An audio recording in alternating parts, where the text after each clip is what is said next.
Ça y est, c'est hors dehors d'air, donc c'est le moment de faire un petit bilan. L'occasion pour moi de me présenter. On va également faire un petit point sur les délais et sur le budget.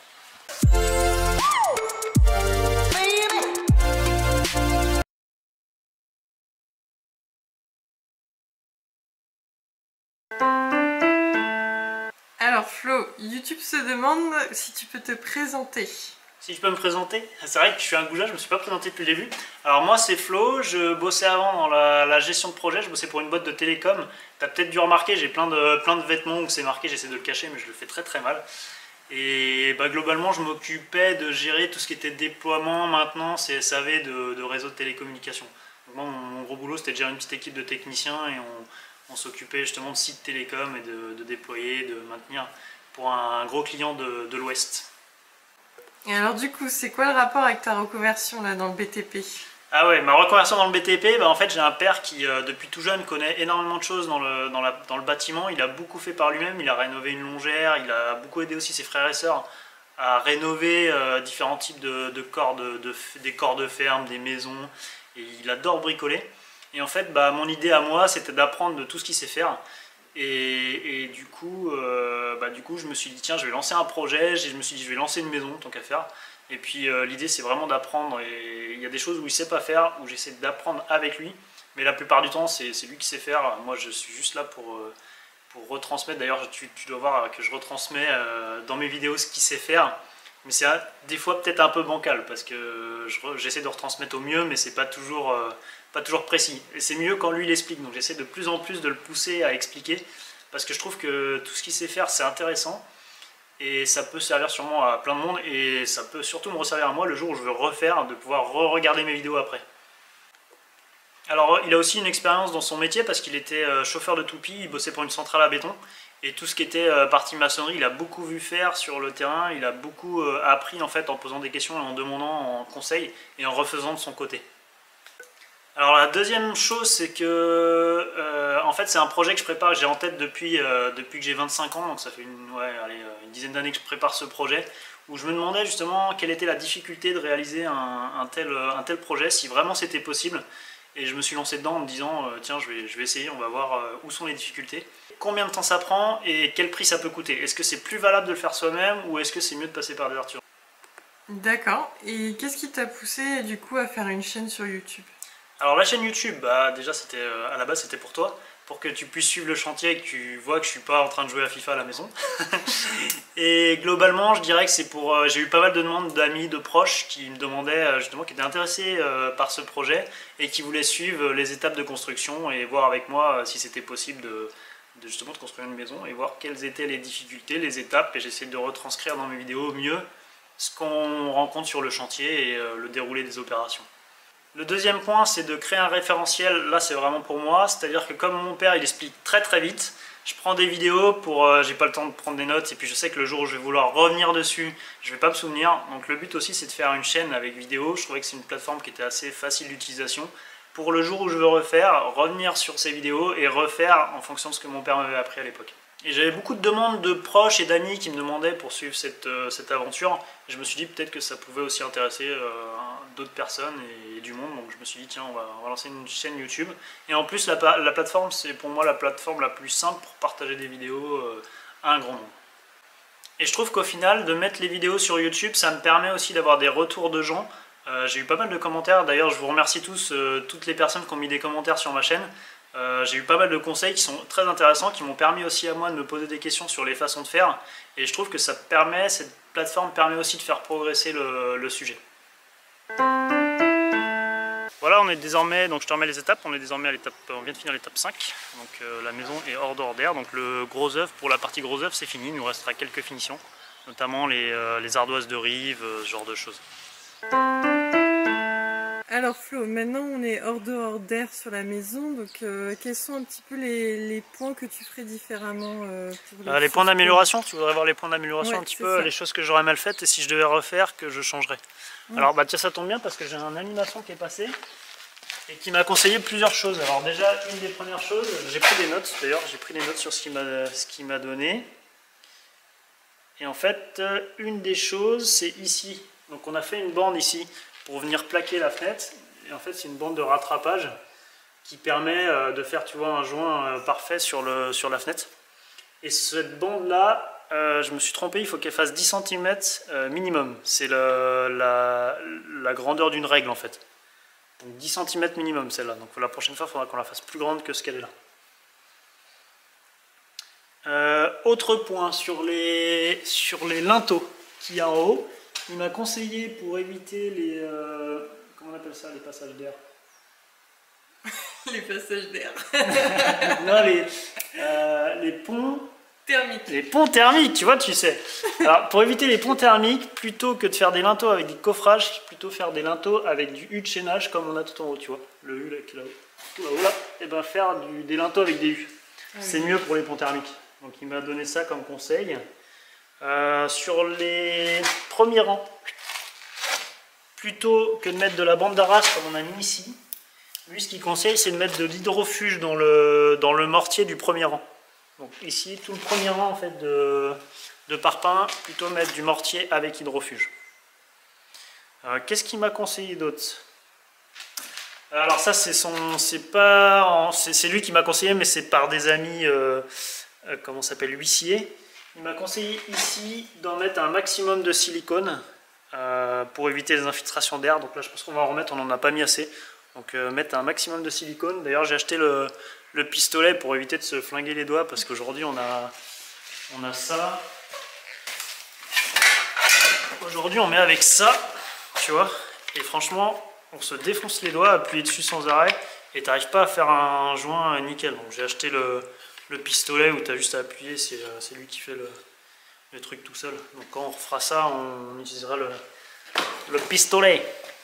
Alors, what else? Ouais, pour les équerres. Alors ça, bon, c'est une erreur qu'on a faite et qu'on avait modifié. C'est qu'à la base, on avait des petites équerres comme ça, là, et on avait mis des toutes petites équerres.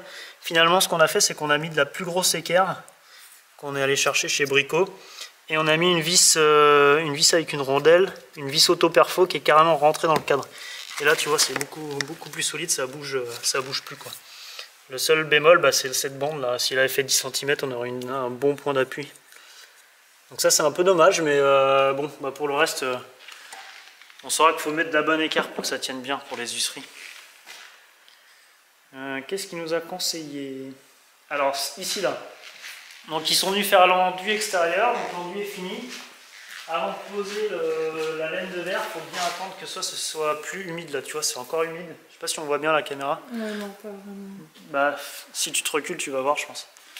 Là, c'est sec, mais là, tu vois, c'est encore humide. Oui. Donc là, tu peux pas poser la laine de verre tant que c'est pas sec. Donc il va falloir qu'on ventile un maximum. Le problème, c'est qu'en ce moment, il fait plutôt froid et c'est plutôt humide dans l'air. Donc ça risque de prendre un peu de temps, mais peut-être que ce mur-là, on le fera en dernier.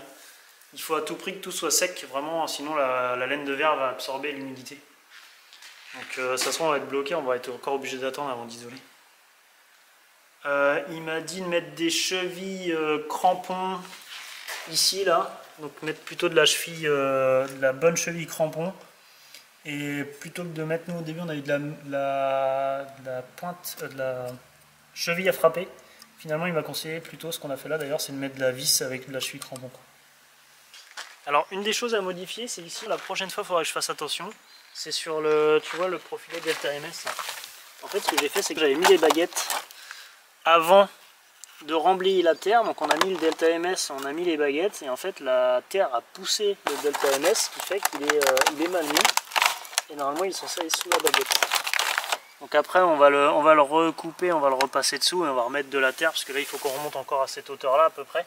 On va mettre du tout venant, plutôt du tout venant et du gravier. Et là on devrait récupérer, mais la prochaine fois faire attention avec le Delta MS à d'abord remblayer la terre, attendre que la terre se tasse et ensuite mettre la baguette. Bon là en point d'amélioration, donc là on a mis de l'enduit de fondation pour éviter que ça fuit l'eau, que l'eau passe au travers le seuil de porte, mais la prochaine fois je pense que je mettrai directement de l'hydrofuge dans le béton du seuil de porte pour être sûr qu'il n'y ait pas d'eau à passer. Donc là c'est bon, c'est bien sec, on va pouvoir mettre la laine de verre. Hein. Mais la prochaine fois je mettrai de l'hydrofuge. Et je pense que je prendrai l'aiguille vibrante aussi pour tout ce qui est seuil de porte, poteau et ceinture. Je pense que la prochaine fois je ferai ça. Je prendrai l'aiguille vivante. Après sur les menuiseries aussi on n'a pas été très bon parce que là on voit pas bien mais on a un petit écart de quelques millimètres de ce côté là par rapport à ce côté là. Et c'est dû au fait qu'on a voulu se réaligner sur les parpaings des côtés là. Et en fait on ne devait pas être d'aplomb. Et je pense que l'aplomb était pour grossir était un peu comme ça. Ce qui fait que notre seuil de porte était bon et on aurait dû se fier au seuil de porte. Donc on a voulu recaler en remettant un peu comme ça pour s'aligner sur les parpaings. Et finalement c'était une erreur. C'est vrai que les menuiseries, on n'a pas été très bon. Il faudra qu'on progresse là-dessus la prochaine fois. Et un autre point d'amélioration, c'est que je mettrai aussi dans mon chaînage, je mettrai des fers là. J'ai pas mis de ferraille dans les rampants. Je pense que je mettrai 2 fers de 10. C'est pas le prix que ça coûte. J'aurais dû en mettre. Là, j'en ai pas mis. Bon, c'est pas trop grave parce qu'il n'y a pas de poids. La charpente elle repose même pas dessus, donc c'est pas très grave. Mais bon, c'est pas le prix que ça coûte. Alors prochaine fois j'en mettrai. Alors ça c'est la partie délai, donc tu vois en bas je t'ai remis les épisodes, on retrouve les épisodes YouTube par rapport aux semaines de travail. Donc là ce qu'on peut voir c'est qu'en termes de délai on est bien, parce que là je suis en train de te faire la vidéo la semaine 51 et tu vois on n'a pas travaillé la semaine 51-52, on a fait une petite pause. Donc ce qu'on peut voir c'est que sur la partie fondation on a toujours donc on était sur 15 jours avec une semaine de séchage. Soubassement on avait mis 3 semaines au lieu de 4 avec une semaine de séchage. Sur la partie mur on avait bien mis les 4 semaines prévisionnelles. Sur la partie charpente, alors pour poser la charpente en fermette on a mis 4 jours à 2, donc c'était quand même assez rapide. Et la deuxième semaine ça correspond à la semaine où on a fait du rempanage et du remblai. Donc la grosse partie sur la deuxième semaine c'était surtout de monter les échafaudages. Ensuite sur la partie toiture on a bien mis 3 semaines, donc à savoir que sur la première semaine on a été un peu plus lent que les semaines d'après. Parce qu'évidemment tu prends tes marques sur le premier pan et sur le deuxième pan tu vas beaucoup plus vite parce que tu commences à avoir la méthodologie. Et sur la partie huisserie, la première partie c'est les seuils de porte et les appuis de fenêtre, la deuxième partie c'est la pose des menuiseries. Et enfin, la semaine 50, c'est la semaine de finition où les entrepreneurs, l'entreprise est venue poser l'enduit. Donc là, ils ont mis 2 jours, ils ont fait 2 faces par jour. Donc on a fait une semaine d'à peu près 3 jours, donc la première journée pour aller chercher le matériel, et ensuite le temps de pause, quoi. Donc en termes de planning, on est vraiment bien, on va pouvoir attaquer début janvier on va pouvoir attaquer les murs intérieurs comme c'était prévu.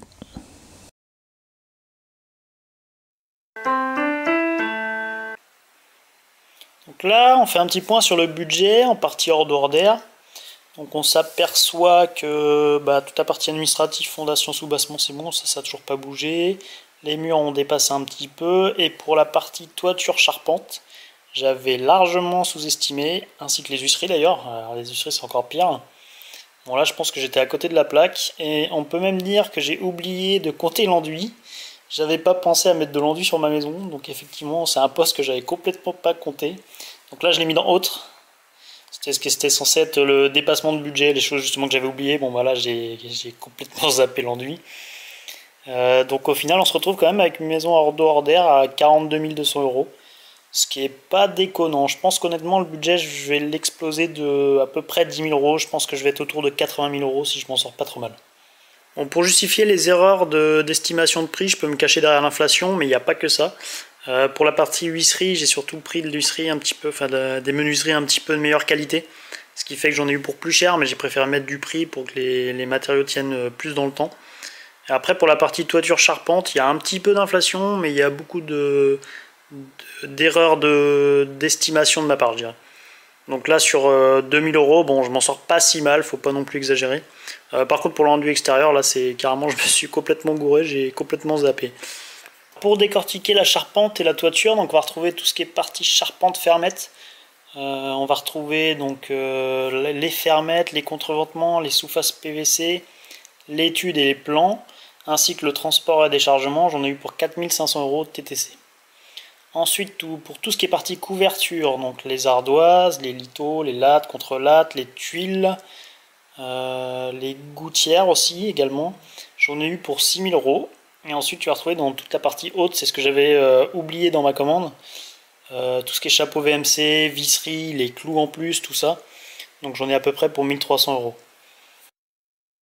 Pour la partie menuiserie, je t'avais déjà exposé les volets roulants. Donc ça, c'est les coffres de volets roulants avec volets roulants. J'en ai eu pour 1900 € le tout. Donc j'en ai 1, 2, 3, 4, 5 en tout.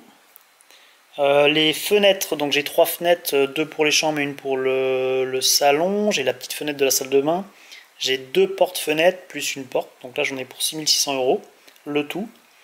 Les appuis de fenêtre, j'en ai 4. J'en ai pour 520 €. Et après, tu vas retrouver tout ce qui est silicone, équerre, des vis, tout ce que j'ai eu besoin un petit peu en plus, la quincaillerie. J'en ai eu pour 500 €. Donc là, tu vois, c'est un poste à 9520 €. Pour la partie extérieure, on retrouve le grillage vert que j'avais acheté déjà au tout début du chantier, plus la location de la mini pelle pour une journée. Alors, à savoir que la mini pelle, c'était une 2,5 avec 3 godets. Et enfin, tu vas retrouver le poste où je me suis le plus craqué, c'est l'enduit extérieur que j'avais pas compté. Donc faut compter pour un enduit extérieur 35 € du mètre carré. Moi j'avais 120 mètres carrés. Donc normalement c'est plutôt 50 € du mètre carré. Mais là moi j'ai pris tout ce qui est enduit, accélérant, la matière qu'il y avait besoin pour faire l'enduit, je l'avais pris de mon côté. Donc on se retrouve avec, bon si tu fais le calcul, je vais être à peu près là à 50 € du mètre carré. Donc seulement pour la pose on est à 35 € du mètre carré, ensuite il y a toute la fourniture qui va avec. Donc il faut compter 50 € du mètre carré pour la pose de l'enduit extérieur. Bon, à savoir que j'en ai eu pour 7,85 € le sac d'enduit. Voilà, donc si je dois faire un bilan sur le budget, tu vois, j'ai commencé déjà à dépasser sur les toitures et huisseries. Sur la partie mur intérieur, je sais déjà aussi que je vais exposer le budget. Mais l'idée c'est de trouver un prix total de la maison à moins de 80 000 €. Aujourd'hui je dirais que je tape sur 80 000 €. Ce qui ferait 10 000 € de dépassement, il paraît que c'est dans le bâtiment, il paraît que c'est une norme. Donc on va dire que je m'en sors pas trop mal. Voilà, si cette vidéo t'a plu, n'hésite pas à t'abonner, à me laisser un petit pouce bleu, ça rend toujours heureux. J'ai essayé d'être le plus précis possible, le plus complet possible. Si tu as des questions, n'hésite pas à me les poser en commentaire. Et moi je vous dis à la semaine prochaine pour la suite. Allez, ciao! Parfait.